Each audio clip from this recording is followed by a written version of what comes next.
Firmo que no. No.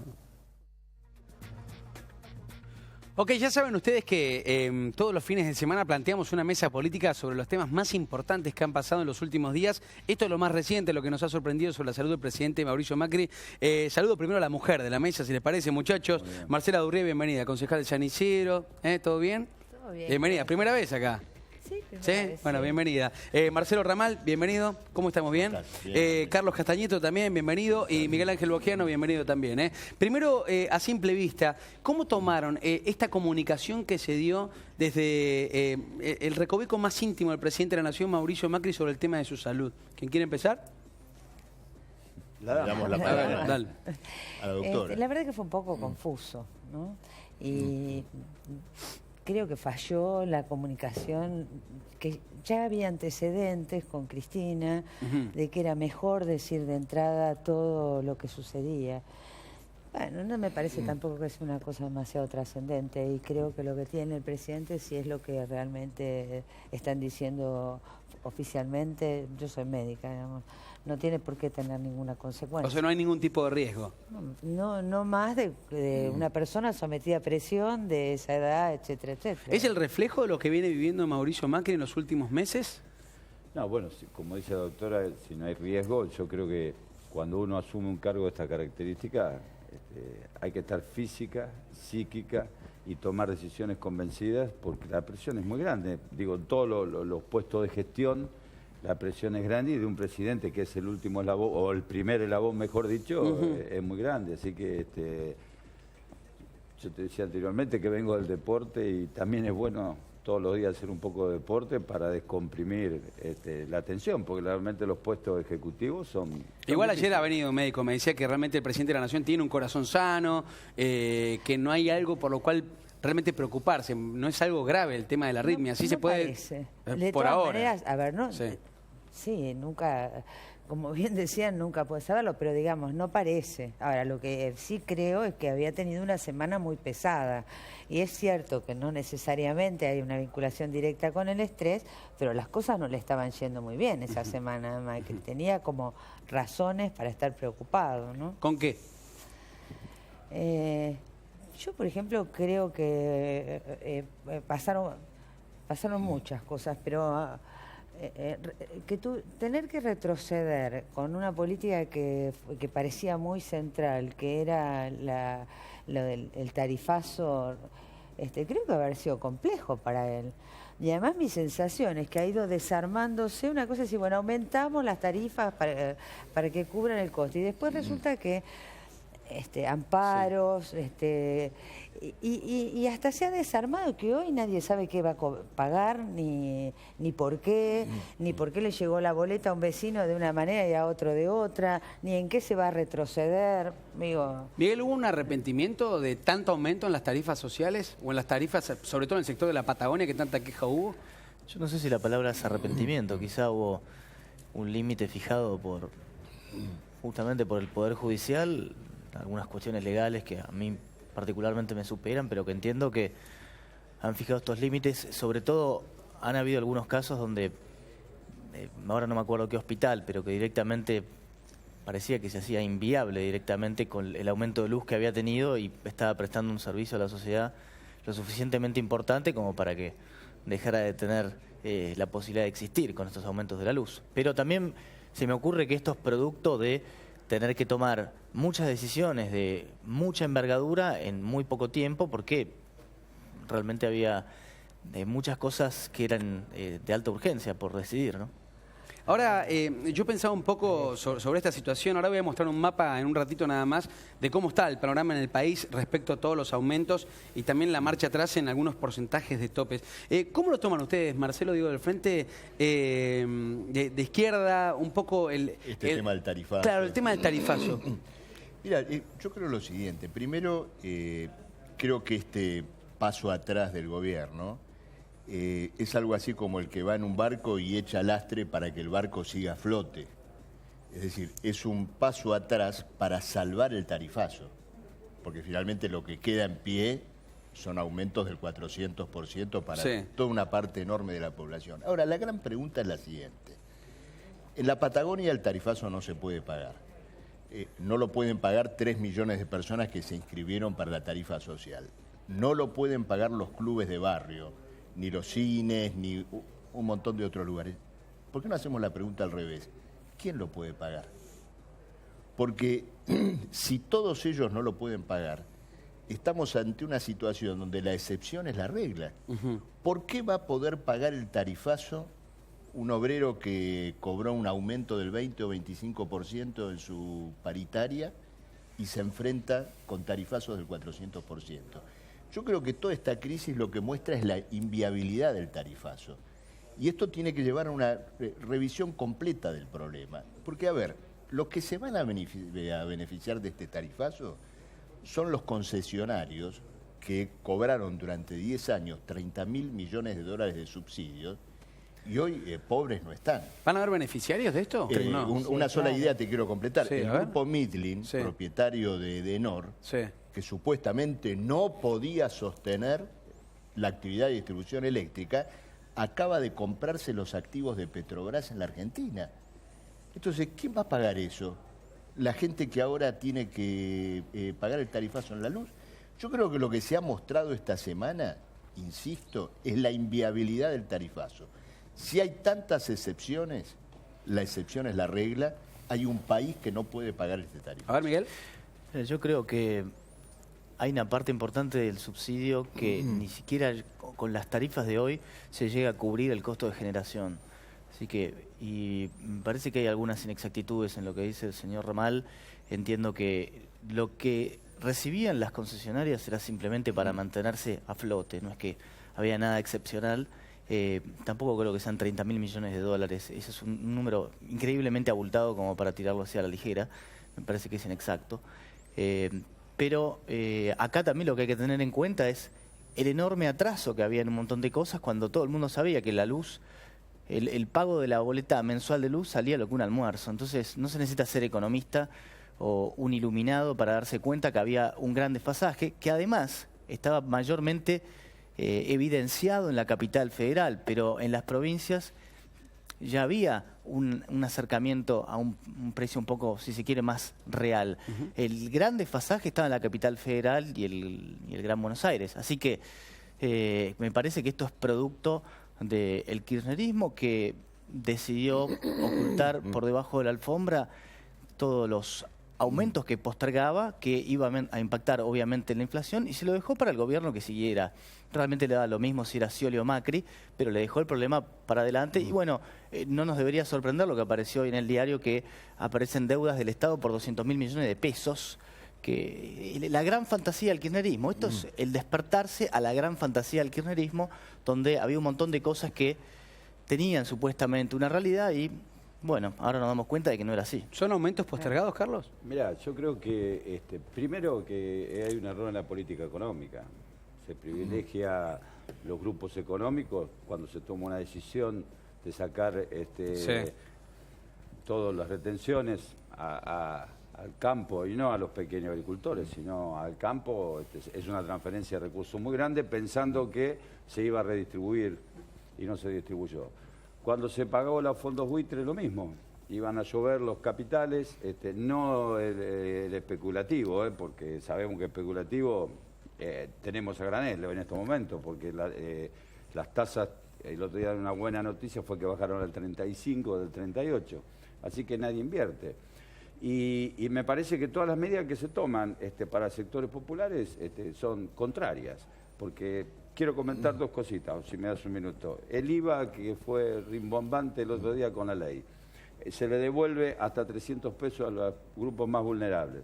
Vos sabés que la canasta básica, la leche no tiene IVA, el pan el 10.5, y nosotros que estábamos en desarrollo social, teníamos, bueno, por la tarjeta de débito te devuelven el 5, y nosotros con el Banco Nación teníamos para los programas sociales que estaban todos tarjetizados, bancarizados mejor dicho, se le devolvía el otro 5. Así que en definitiva a los programas sociales no le van a dar nada.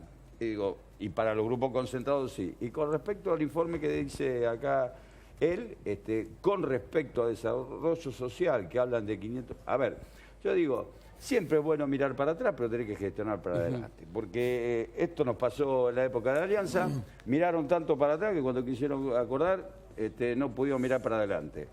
Los 500 millones que habla del Ministerio de Desarrollo Social, está mal la cifra, son más de 500 millones de pesos, porque la Argentina trabaja y el ellas hacen en incentivo son 520 millones. No lo podíamos pagar diciembre antes de irnos. Le dejamos los fondos, la orden de pago, para que cuando venga la próxima gestión, lo malo es que tengan plata para pagarlo. Ahora, si lo tomás como deuda, como decís vos, hay parte del discurso que indica, por lo menos de lo que se le ha escuchado al presidente de la Nación, y a todo el grupo económico sobre todo, que a partir del segundo semestre la perspectiva empieza a mejorar, va a empezar a mejorar. ¿Confías en eso, Marcelo? Hay un chiste desde el tercer semestre, que va a empezar en el tercer semestre, digamos. La verdad, nada pinta para eso.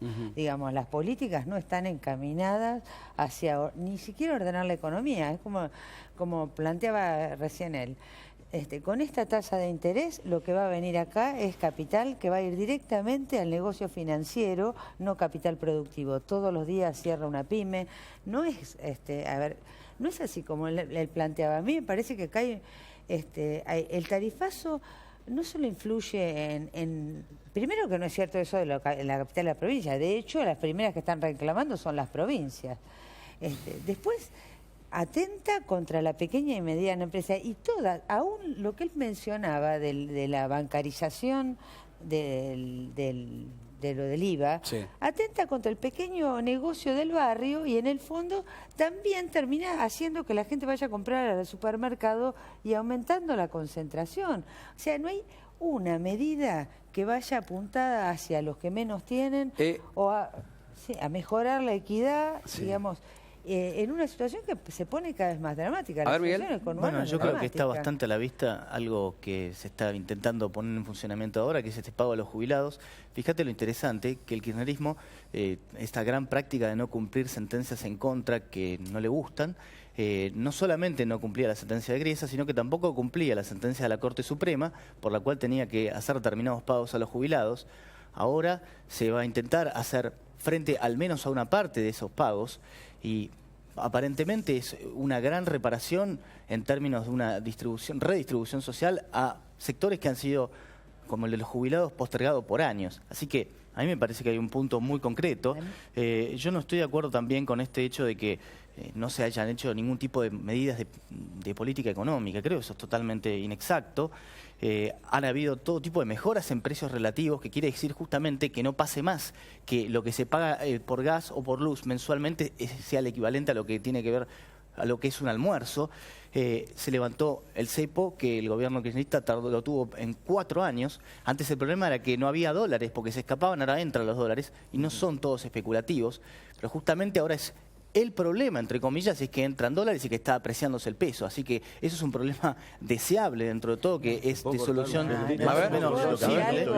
Y el problema de los fondos buitres, el problema de los fondos buitres, el problema de los fondos buitres, no, porque también lo están tocando, el problema de los fondos buitres tardaron más de 12 años en resolverlo, ahora este gobierno lo resolvió en tiempo récord. A ver, Carlos. Mira, déjame, dale, Marcelo, a ver. Yo creo realmente pensar que una tarifa, una boleta de gas equivale a un almuerzo es una frase inteligente, hay que dejarse un poquito de jorobar con esto. A ver, ¿qué quiere decir eso? A lo mejor el almuerzo es muy caro en la Argentina. Yo digo una cosa, los que se preocupan porque la tarifa es igual a un almuerzo, ¿se preocupan, por ejemplo, de que la jubilación mínima es menor a un alquiler de 2 ambientes en la ciudad? Es justamente, a ver, ¿por qué no comparamos la jubilación mínima con un departamento de 2 ambientes más expensas en la ciudad de Buenos Aires? No alcanza. El día que la gente como usted, señor Bogiano, se preocupe de la relación entre la jubilación mínima y un alquiler de 2 ambientes con el mismo fervor con el cual se preocupa por una boleta de gas y un almuerzo, yo le voy a dar la razón. Pero yo le quiero decir lo siguiente. Esa boleta de gas, durante los años pasados, le permitió a las empresas que estaban en este negocio financiar procesos de concentración. ¿Por qué no abrimos los costos de los servicios de gas, de luz, de la extracción de petróleo y gas en la Argentina y sabemos exactamente lo que cuesta? Si cuesta caro, efectivamente, como usted dice, luego abramos las cuentas de la canasta familiar y veamos cuánto tiene que pagar y ganar un trabajador para pagar esas tarifas. Pero acá en este país se da como normal, como razonable, saludable el tarifacio, y nadie piensa en que el salario medio en la Argentina no llega a la mitad de la canasta familiar. Entonces tratemos de desarmar las frases hechas, los clichés para justificar lo injustificable y ver la realidad como es. Disculpame, yo creo que no es algo. un cliché, sino simplemente es para que pueda entender cualquier persona que no es especialista y se da cuenta brevemente que hay algo que no está bien cuando históricamente hay una relación entre precios y cuando se rompe, lo que está indicando es que efectivamente hay algo que se está pagando muy por debajo de lo que debería pagarse, sobre todo cuando fue una estrategia del kirchnerismo impulsada durante años para simplemente esconder la inflación debajo de la alfombra. Eso es lo que han hecho sin parar, ¿no es cierto? Simplemente digo lo siguiente. Primero siempre se paga el costo el que más necesita. Digo, vos decís esto, yo el otro día estuve en Punta de Indio en una fábrica de velas, que vendía velas a granel, 40 empleados, le vino la tarifa de gas y tuvo que cerrar la fábrica de velas. Y hoy estamos importando velas. Lo que vos decís, digo, te vuelvo a insistir, que la gente hoy, una comida afuera, todo el mundo no comía afuera. Y hoy hay que ponerse en el lugar del otro. La gente no tiene para comer y no le alcanza. Yo te doy un ejemplo, y estoy de acuerdo con vos que a lo mejor los salarios están bajos. Una categoría de un empleado público, los pseudo ñoquis, como se dicen, son 7.600 pesos brutos. Descontale el 18%, le quedan 6.400, 6.500. Un ejemplo, yo soy de La Plata. Gente que viene de La Plata tiene 2.000 pesos micro, más 4.000 de alquiler, más las expensas, no te echan, te vas, como en los 90. O agarrás el retiro voluntario. El otro día tomé un taxi, 300 pesos en el día. Vos recién mostrabas los accesos a la capital. 300 pesos en el día, ¿qué cosa? 300 pesos en el día, no entiendo. ¿Qué 300 pesos en el día, digo, de viaje que pudo recaudar. La gente no toma el taxi, no, pero digo, es la realidad de la calle. No, eso no lo podemos mentir. Bueno, ahora digo, todas las cosas, el alquiler de un auto sale 1.000 pesos, así que la verdad que no es así. Eso también está poniendo números que son inexactos. La comunicación hoy del gobierno es excelente. La verdad lo felicito, porque del tarifazo, porque primero fue el 400% o el 500%, después vino un bombazo, como dijo la expresión de Durán Barba, que era un bombazo, y ahora nos ponemos contentos porque la tarifa aumentó el 400%.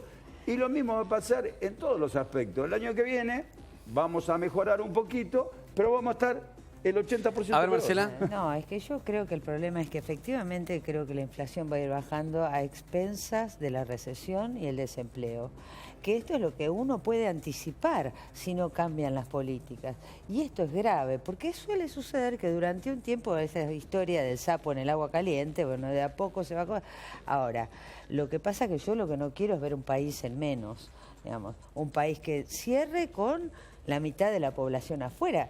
Ayer yo volvía, a ver, yo soy de San Isidro, volvía por Avenida Libertador, era un viernes a la noche, la mitad de los boliches estaban vacíos. Estoy hablando de San Isidro. Entonces, más allá de las cuentas que también las podemos hacer, me parece que hay una mirada de la realidad y una cosa de sensibilidad. Sale fortuna, pues, tocaste un tema a la noche, sale fortuna. El otro lo charlaba con un amigo justamente. Casi, no sé, tengo que invitar un trago a alguna chica, Imposible. algo así, sale muy caro, sí. Bueno, imposible, salir con los chicos es imposible hoy. Bueno, yo he decidido que con mis nietos poquito, porque si uno sale tiene tres chicos, 3 o 4 chicos, el paseo con los chicos es algo imposible. Entonces a mí me parece que hay algo que tiene que ver con gobernar para que la gente viva mejor, no para que la macroeconomía cierre. Y una cosa que quiero decir antes de nada, yo nunca fui K, siempre fui crítica de los K, pero un poco esta cosa de que todo el discurso empiece con que, porque los K, y todo eso en comparación con los K, déjame terminar porque yo no te interrumpí. No hable nada. Entonces uno dice, Alfonsín asumió con el desastre de los militares. Después Menem asumió con la hiperinflación. A ver si, y así sucesivamente. Ahora, la verdad es que se supone que el que asume un gobierno está primero preparado para gobernar, sabe qué va a hacer. Y no es una excusa lo anterior, es una excusa a un tiempo, es explicativo en algún momento, pero no puede ser que la única cosa, cuando uno dice, che, ¿y por qué Mindlin, que justamente las empresas de energía está pegado al gobierno. O no, la ley de ética pública no existe para Aranguren. O lo pregunto, o por ejemplo, ¿por qué tenemos que discutir lo de los jubilados junto con el blanqueo, que son dos cosas por separado? Sí, para pagar los juicios de los jubilados, sencillamente el gobierno da la orden, ANSES pague los juicios de los jubilados. Muy bien, y los otros juicios de los jubilados, cuando vengan los juicios de los jubilados, tienen razón, páguelos. ¿Y con qué? Con el fondo de garantía. Y si no alcanza, con fondos propios. Digamos, no se necesita ninguna ley. La ley se necesita para el blanqueo y para la venta de las acciones, cosas que me parecen gravísimas. Ahora nos vamos por a lo menos meter, así como Marcela, están ahora. ahora nos vamos a meter con el tema blanqueo de capitales, que es un tema también para señalar importante esta semana. Ahora, Miguel, creo que un poco la conversación hasta ahora va un poco por la activación o desactivación del consumo. ¿Cómo se reactiva el consumo en la gente ahora? Acá me parece que una de las cosas que se está pretendiendo también juzgar a un gobierno que está tomando medidas de cirugía mayor que no son sencillas y que apuntan a la macro. Con un serrucho, yo Sergio. entiendo que lo que vos marcás, Marcela, evidentemente y nadie pretende o pensaba que iban a tener un impacto en lo inmediato, pero justamente son tantas las cosas que han quedado mal, son tantos los precios que se han manejado de modo totalmente engañoso. Pensá solamente el efecto nocivo que quiere decir tener el cepo cambiario. Tener el cepo cambiario tiene un montón de consecuencias. Levantar el cepo cambiario, aparte de que se hizo en tiempo récord, los efectos económicos de haber levantado el cepo, de haber levantado un montón de trabas, que tenía la economía. No puedo comprar los 5 millones que me autoriza a sacar de el haber cepo. levantado un montón de trabas que tenía la economía, que vos decís, esas son cosas macro, pero efectivamente son las cosas que después van a redundar en beneficios y crecimiento para el país. Ahora, pero es natural que vos no lo puedas ver en lo inmediato. Si no pueden comprar un dólar. Efectivamente que no puedas levantar hasta que no esté solo en lo inmediato. No van a liquidar. A ver, Además, si acá se tuviera habló de plata, no compraría dólares, sino acá se le habló pondría de el 37% de tasa. Acá se habló de cirugía mayor. Cirugía mayor es otra cosa. Cirugía mayor es remover todas las razones sociales de fondo por las cuales la Argentina está quebrada. Nada de eso. Acá, más que cirugía mayor, se le dio la última puntada a una herida desastrosa. Vamos a tomar el caso de los jubilados. Acá se decía que se acató el fallo de Griesa y se acató el fallo de la Corte. No, se acató el fallo de Griesa, pero no el de la Corte. Lo que se está haciendo ahora es lo siguiente: esa mora grave de los años del kirchnerismo en pagar la deuda con los jubilados, el gobierno de Macri está explotando esa demora para producirle una quita sustancial de la deuda que el Estado tenía con los jubilados. Hay cosas que no se han dicho de esta ley ómnibus. Por ejemplo, se dice que se va a dar el reajuste equivalente al que se cobraba con los juicios que cobraría la Corte. No es así. Se va a aplicar un reajuste muy inferior y el jubilado no va a cobrar este 45% que el gobierno oficiosamente está diciendo que ¿Cómo no lo va a cobrar? No va a cobrar eso. Se va a aplicar un índice inferior, no lo estamos diciendo nosotros, hay diputados muy conocedores del tema que en la reunión de presupuesto del jueves pasado demostraron que un jubilado que cobraba 9.000 pesos, sí, o que cobra hoy 9.000 pesos, va a tener un aumento no del 45%, sino solo del 15% en su haber, por la aplicación de un índice que no es el índice que venía pagando la Corte. Además de eso, va a sufrir una quita de aproximadamente la mitad de los retroactivos y por lo tanto implica una confiscación donde a partir de esta demora muy grave del kirchnerismo, sin embargo se sirven de esa demora para someter al jubilado a un chantaje. Digo, del Aparte, yo pregunto una 82% cosa, a una fórmula nueva de cálculo. los que ya tienen fallo a favor, ¿cómo va a actuar la justicia ahora? Esa es una gran pregunta. Porque lo que debería hacer el gobierno, si realmente quisiera resolver el problema de los jubilados, es no apelar los fallos que la justicia está emitiendo ahora. ¿Los va a apelar o no los va a apelar? ¿O va a someter a los jubilados a un juego de pins? Aguardame un segundo, Marcelo. Hay un temita con el micrófono. Aguardame un segundo que hay un tema con el micrófono, ahora te lo cambiamos en vivo. Pasa, Juan, pasa y se lo cambiamos ahora. La verdad que esta semana han pasado diversas situaciones. Obviamente el tema de los jubilados es un tema que preocupa mucho. Muchos, se escuchaba perfecto igual, hay un ruidito nada más. El tema de blanqueo de capitales. ¿Cuántos dólares se esperan primero sobre ese blanqueo y cómo cae en la Argentina? ¿Y qué dólares? Digo, ¿de dónde vienen? ¿Quiénes son los que van a traer dólares acá? Bueno, digo, Este es un blanqueo. Generalmente el blanqueo de capitales es para traer divisas al país que no están declaradas. Esto es un blanqueo de bienes también. Porque si vos tenés una casa en X país del mundo, solamente pagás el 5% y la casa la seguís manteniendo allá. No pagas ganancias, no, nada. Por única vez vos declarás tu bien y lo dejás en el exterior, no tenés obligación de traerlo. Lo que pasa, como decías vos, o como decíamos recién, esta ley, la verdad es que hay que partirla en varias partes. Primero hay blanqueo, hay el tema de jubilados, hay el tema de una reforma impositiva y también la devolución del 15% a las restantes provincias, sacando San Luis, Córdoba y Santa Fe, Córdoba y San Luis. Digo, tienen que entrar por el Senado. Y el tema del blanqueo, te vuelvo a insistir, en este caso, para mí el blanqueo es una excusa para vender las acciones para pagar a los juicios de los jubilados. ¿Es así, Miguel? Mira, yo me sorprende que una persona que representa al Frente para la Victoria, con todos los intentos que hizo el anterior gobierno por inducir al blanqueo, pero fue una política que ustedes mismos también intentaron. No salieron bien los blanqueos, bueno, por eso yo tengo serias dudas que el Fondo no soy especial fanático del blanqueo de... y me parece que es injusto efectivamente que mucha gente que venía pagando ahora de repente tiene que convivir con otra que no pagó durante todos los años, que tendría que haber pagado, y se esta situación. Los blanqueos son, desde el punto de vista, si se quiere, ético-moral, son siempre criticables. Ahora, ¿por qué se hace? ¿Por qué lo hace en este momento? Me parece que por una necesidad que está viendo el gobierno y una oportunidad donde en el exterior, en el mundo, cada vez se hace más difícil, se va a hacer más difícil por los diferentes acuerdos multilaterales que hay. Entonces es una oportunidad, al menos así lo venden, como para realizar un blanqueo, que eso debería redundar en un ingreso extra que en parte iría a pagar a los jubilados. Efectivamente, probablemente podríamos criticar el hecho de que se están mezclando muchas cosas, pero se está intentando hacerlo de esa manera y me parece que va a tener un ingreso importante. Hay mucha gente que nos está viendo ahora en este momento. La verdad que siempre los debates políticos atraen un montón de audiencia porque son temas latentes. Digo, uno cuando va al supermercado, que afronta los precios, muchos supermercados que también algunos productos no los tienen, no te dejan comprar diferentes marcas. Situaciones que tienen que ver con la capacidad de ahorro de la gente, que muchos la han perdido. El tema del blanqueo de capitales. Digo, viéndolo un poco del Frente Renovador, la cuestión de la imagen de Sergio Massa se ha visto en algún momento muy apegado a Mauricio Macri, compartiendo algunos viajes, y por otro lado muy separado, así con la ley antidespidos, por ejemplo, que hubo tanto ruido. A mí lo que yo quiero aclarar es nosotros no somos parte del oficialismo, nosotros intentamos. ¿Y por qué creen que los han señalado a eso?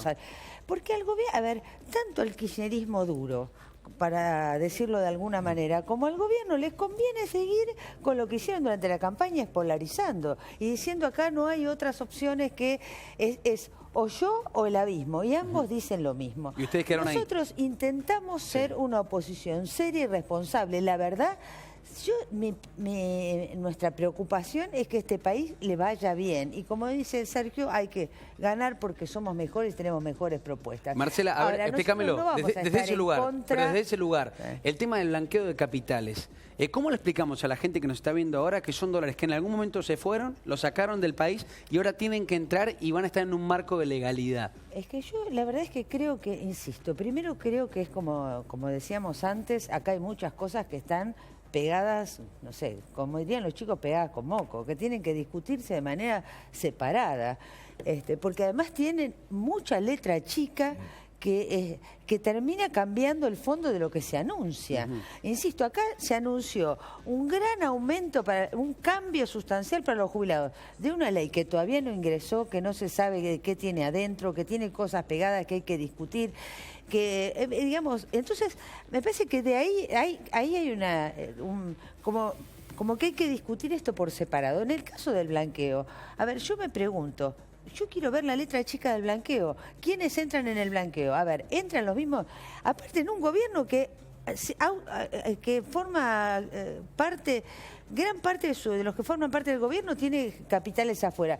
Yo no sé cómo es esto, no será ilegal, pero no es ético. Yo la leí porque estoy en la Comisión de Presupuesto. No es ético. Yo no tengo plata afuera y sobre todo no estoy diciendo hay que traer plata de afuera, traer primero la tuya. A ver, se supone que vos lo primero que haces es tener tu propia plata, la que tenés afuera.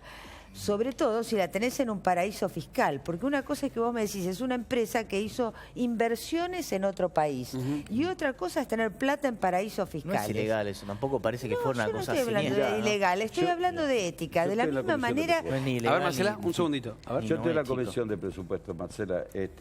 Por ejemplo, un tema que vos decís, se pone al funcionario y no a los familiares, como siempre está en la Oficina Anticorrupción. Y el artículo 83 del blanqueo también habla que si vos como funcionario, yo fui funcionario, me olvidé de declarar en la declaración jurada que hice al 31/12 del 2015, que se presentó ahora el fin de mes pasado ante la Oficina Anticorrupción, hago una medida correctiva, pago la plata que me Entonces, corresponde. no hablemos de la lucha y, anticorrupción. se Perdón, terminó- el me olvidé de declarar No. es referido a Panama Papers, Puede ser. a Mauricio Macri. Puede ser. O a muchas Y situaciones el similares. artículo 83, léanlo, está hecho a medida de algunas personas o de algunos parientes que no entran en personas, ¿cómo se llama? Políticamente Sí. expuestas. A ver, Marcelo. Mira, en los años 90 hubo una ley de punto final, de indulto y de obediencia debida. Finales de los 80 a los 90. Indulto, punto final y obediencia debida para los militares del proceso. Este es el indulto, el punto final y la obediencia debida para la clase empresarial argentina del siglo XXI. Es fuerte la comparación, ¿no? Eso, es exactamente eso. Sí, los que cometieron un crimen enorme contra el país, que es sacar del país más de 300.000 millones de dólares. El trabajo de millones de argentinos, fugado, los recursos que el país no tuvo y que inclusive paga como deuda, todo eso afuera. Entonces, ¿por qué un indulto? Porque dicen lo siguiente, ahora nos autoabsolvemos de este crimen. Y la palabra autoabsolución vale mucho porque a la cabeza de este proceso está el presidente de la Nación que declara los bienes que tiene y pretende hacer aparecer esto como una cuestión que debería extenderse al conjunto de la clase capitalista. Nicolás, La idea es tocar... estamos Ahora, haciendo- quiero sí, agregarte, a ver, no, no, sí, quiero a ver. agregarte la siguiente cuestión. Acá se mencionó que efectivamente el blanqueo se da en oportunidad de que el año que viene entran en vigencia un conjunto de convenios internacionales ¿Por qué no esperamos a para eso? blanquear. ¿Qué haría un gobierno que defendiera elementalmente el interés nacional? Esperamos al año que viene, obligamos que esos convenios exterioricen toda la información financiera y entonces vamos y le decimos, señor Macri, señor Caputo, señor Cristóbal López, acá está todo lo que ustedes tienen afuera. Paguen impuesto a las ganancias, punitorios, impuesto a los bienes personales, nada de eso. Y con un agravante, que esto se ha dicho poco. Una de las opciones del blanqueo es que en vez de que vos pagues la penalidad, podés comprar títulos de deuda que a partir del tercer año te empiezan a rendir interés. Es decir, que de evasor, de delincuente de la nación argentina, pasás a ser acreedor de la nación argentina. O sea, vamos a pasar a deberle a todos los que evadieron y fugaron riqueza del país. ver, Miguel. en estos años. Los buitres argentinos. A ver, Miguel. Mira, Exactamente. me parece que Ramal hace algunas aseveraciones que son confusas. Cuando él habla de los 300.000 millones que se robaron o que esta gente se llevó, no se la robaron a nadie, simplemente decidieron, yo no estoy justificando, sino quiero hacer una descripción, decidieron trasladarla afuera, ¿por qué? Bueno, porque por diferentes motivos el Estado siempre ha metido mano a los ahorros de los privados, sea en... ¿Ahorros? ¿A vos te parece que una ahorrista...? Permíteme, por favor, Marcela. El argentino, la principal metida de mano ha sido la histórica inflación, que en Argentina el promedio desde la creación del Banco Central, el 54% anual, con lo cual eso es parte de los motivos por los cuales la Argentina tiene una gran parte de su capital afuera, y además de eso, los diferentes niveles de impuestos que siempre le fueron cobrando. Ahora, no por eso voy a justificarlo, pero eso es la descripción de por qué ha sucedido. Ahora, hay varias inexactitudes, porque Macri no está alcanzado, Macri no puede blanquear la plata si quisiera. Así que tanto Macri como ¿Por qué no? Caputo, ¿Por qué no? Te porque es pregunto. funcionario público, No, pero- tanto Macri pero- como Caputo, pero si si puede- quisiera, cuando el año que viene aparezcan estos cruces, No que me además escuchaste. no son tan automáticos como dice Ramal, cuando aparezca esa, podrían ir efectivamente contra él. Así que me parece que hay muchas 83 inexactitudes es ahí. taxativo, en serio, lo leí. El artículo 83 dice que vos podés, si yo me olvidé y tengo la plata en Bahamas, la puedo declarar en mi declaración jurada. Por eso digo, el otro día, como decía, el blanqueo, sí. Perdóname, el blanqueo generalmente es para inversión en bienes de capital. El otro día el presidente de la Nación, Mauricio Macri, dijo delante de periodistas que iba a traer la plata de Panamá o algunos ahorros que tenían en el exterior acá en la Argentina. Digo, es parte de una... Sí, fue muy interesante porque una periodista le pregunta, ¿y qué vas a hacer con esa plata? Entonces dijo, voy a comprar letras del Tesoro, que rinden 3,5% anual real, un interés muy superior al de una colocación internacional. ¿Por qué rinden alto? Porque la Argentina es un país con un tesoro absolutamente deficitario, con un banco central quebrado. Entonces el presidente de la Nación trae la plata de afuera para lucrar con la quiebra del país. ¿Cómo lucrar? Pero por favor, eso es un disparate. Con la quiebra del país. Pero eso es un disparate. Él puede hacer con su dinero lo que quiera, porque le está prestando plata al Estado, como cualquier persona. Él puede hacer con su dinero lo que quiera. Cosa que no puede hacer un asalariado, un jubilado, Marcelo, si alguien vos, Nicolás para o yo, cual, como te demostré Nicolás antes, o yo compramos Levax o Letes, somos delincuentes porque compramos Levax o Letes. Vos estás hablando de que es un delincuente porque cobra Levax o Letes. Yo quiero volver a la realidad. A ver, ¿quiénes son los que compran Levax, Letes? A ver, la gente común son la palabra ahorrista. ¿A vos te parece que estamos hablando de ahorristas? Los que tienen plata en paraísos fiscales son ahorristas. Son Marcela, mi abuela que junta plata de la jubilación. Con 50.000 pesos compran Levax también. Con 50.000 pesos compran Letes. No te creas que tienen que tener enormes cantidades de millones. ¿En qué país viven? La gente no le alcanza el sueldo para comer con el tarifazo. Pero escuchame una cosa, no puedo decir que lamentablemente hay gente en esa situación, pero también está toda la gran parte que es ahorrista, que tiene la plata en plazo fijo, que en este momento elige, en vez de plazo fijo se va a Levax, sino fíjate dónde fue lo que pasó y la plata salió de plazo fijo y fue a Levax, es porque está dando más. Pero lo que estoy diciendo es que Ramal acá asocia el hecho de que alguien quiera comprar Levax o Letes como que está lucrando y aprovechándose del Estado. A mí me parece que no tiene gollete por supuesto que sí, porque esa comparación. Estado, no me parece que esté bien. Ocurre lo siguiente, el Estado quiere Moyano, durante 10 años, ese Estado está muy confundido. Sirvió al pago de la deuda pública, de una deuda externa que ya se pagó varias veces. Y una vez que el Estado está quebrado, los mismos que se llevaron el dinero de los fondos públicos le prestan a ese Estado quebrado a un interés usurario. No, está mezclando todo y le gusta para la lógica que historieta que usted arma. Le gusta para la historieta que usted arma, pero no es así. Es el proceso que llevó a la quiebra nacional durante décadas y décadas y que por lo tanto ahora reitera completamente el macrismo. ¿Te puedo contar un poco el tema de las jubilaciones? Sí, claro. La verdad, vamos a ordenar un poquito porque de verdad, digo, en estos temas y respetando a todos los que están escuchando en este momento el debate, acá hay opiniones diversas que seguramente les pasa a la gente que está mirando del otro lado, aquel que tiene la posibilidad de ahorrar, aquel que va al supermercado y no le alcanza el sueldo. Digo, hay varias situaciones que se están viendo en el país. Lo cierto es que hay indicadores que en estos momentos informan, avisan que el aumento de la pobreza, la Universidad Católica Argentina ha dado un informe que es realmente duro, porque la verdad que a veces, muchas veces, en el debate quedan los números y detrás de esos números hay gente que la está pasando mal. Y uno no puede quedar esquivo o no puede quedar ciego a eso que está pasando. Yo recién hacía una pregunta y se las hago a todos, digo, en esta desactivación del consumo o en esta quizás crisis un poco de decir que el sueldo no te alcanza, ¿cómo se activa todo eso? ¿Cuándo se va a empezar a activar? ¿Confían ustedes que se va a empezar a activar en el segundo semestre o esto va a tardar mucho más porque la economía se está enfriando?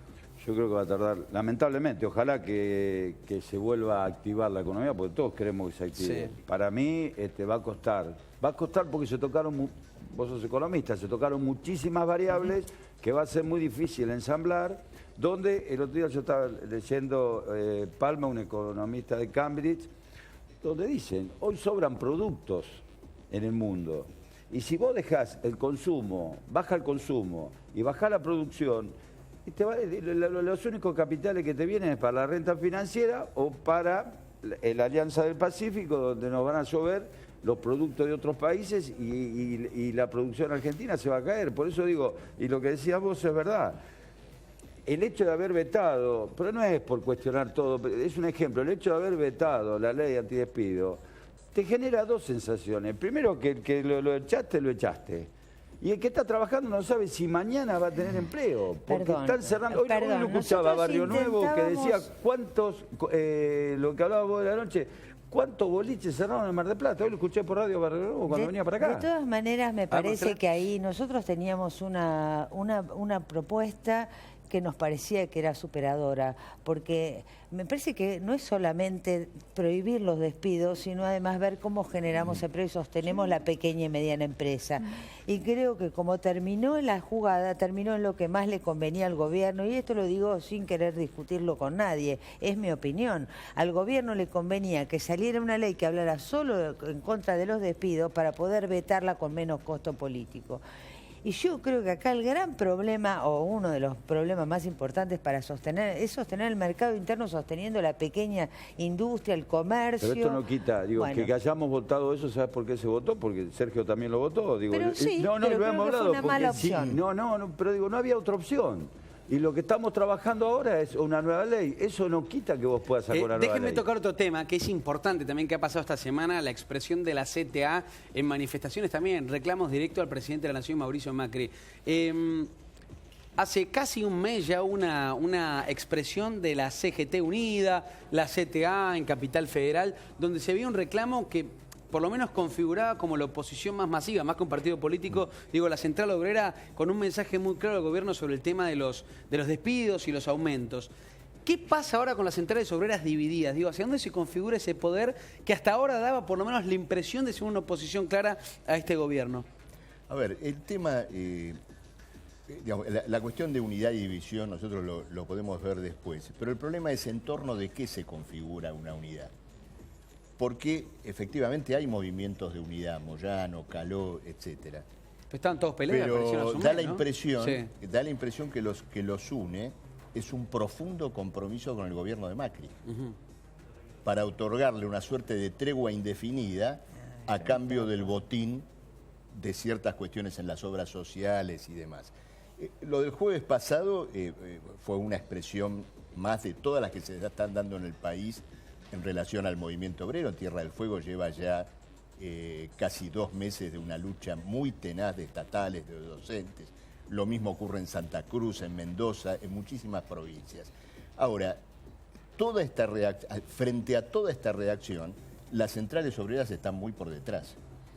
Creo que unidas, nosotros por múltiples compromisos, no solo al gobierno, sino también al kirchnerismo a través de los gobernadores que hoy están de alguna manera tejiendo un pacto, ¿no es cierto?, con el gobierno central. Sí. Ahora, quiero mencionar una cuestión que, bueno, por supuesto que tiene que ver mucho con esto y con lo que vos señalabas de el salario, el consumo, la reactivación.